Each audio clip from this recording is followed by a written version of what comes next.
Today we are looking at fractions of fractions. Now we've tackled this concept before a few times, so you might find that this is a little bit of a review. So looking at our first problem, we have 4/7 times 5/8. The awesome part about multiplying fractions is you multiply straight across. So 4 times 5, it's basically how fast can you write your math facts. Now with this one, you could go in and you could start to look at simplifying. I mentioned that in a previous video, so since they're both even, we realize that 2 goes into them, and I always ask myself with bigger numbers, what about 4? I know for a fact 4 goes into 20, and due to some quick checking, 4 will also go into 56. So if we divide the top and bottom by 4s, we get our final answer of 5/14. All right, let's look at our next one here. We have 2/3 times 5/7. Again, it's really how fast can you write your math facts. Can I simplify 10 over 21?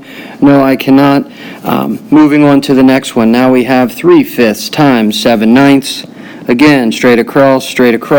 We have 21 over 45.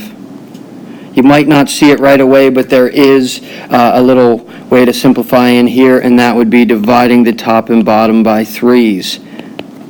21 is kind of obvious. That 45, it's a little bit tricky. It's kind of hiding in there, and that becomes 7/15. And our final question on this slide will be 1 times 3 is 3, and 4 times 4 is 16. Double check. Can we simplify?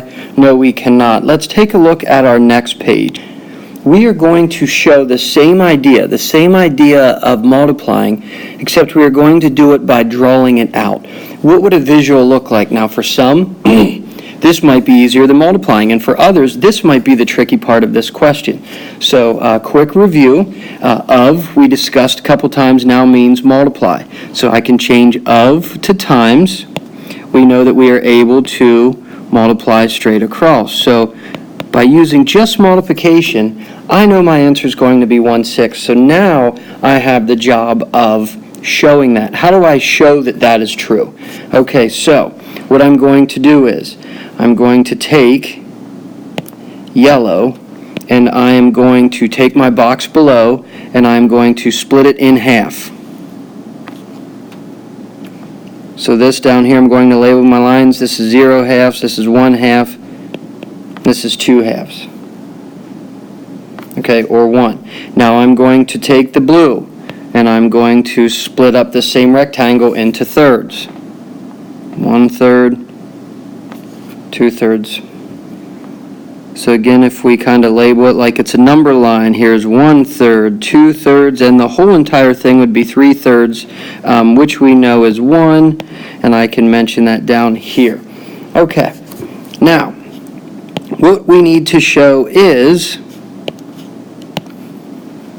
I need to color in a half. So if I color a half, you can see here I colored in a half. Now I'm going to switch colors, and now I'm going to color in 1/3. So I'm going to switch the size of my point here, and this would be 1/3. Now what you can see is we have some boxes where there's only one color. Our focus is actually going to be on where they overlap, where the white and the purple overlap, and this will show us our answer.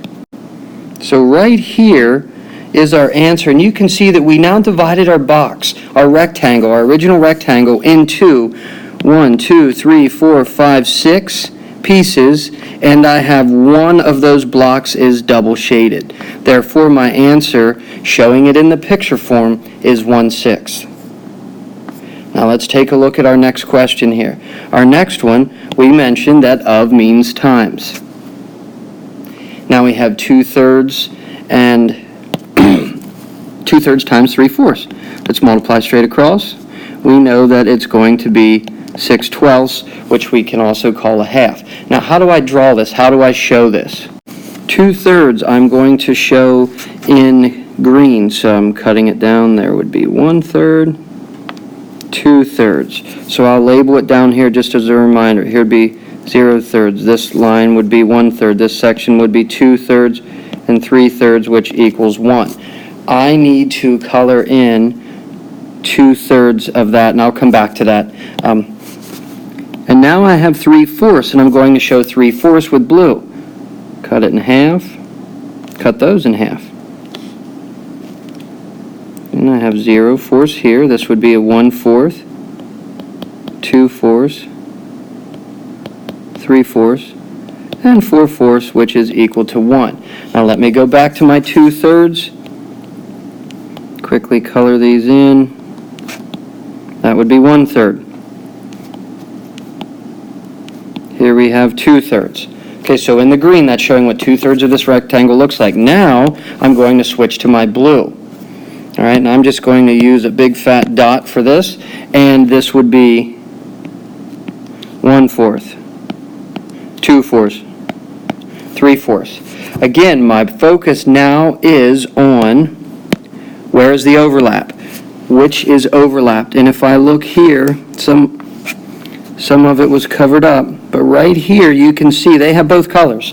I'm not worried about the ones that are just green or just blue, and I count them up. It looks like I have 12 total blocks, and 6 of them have both colors.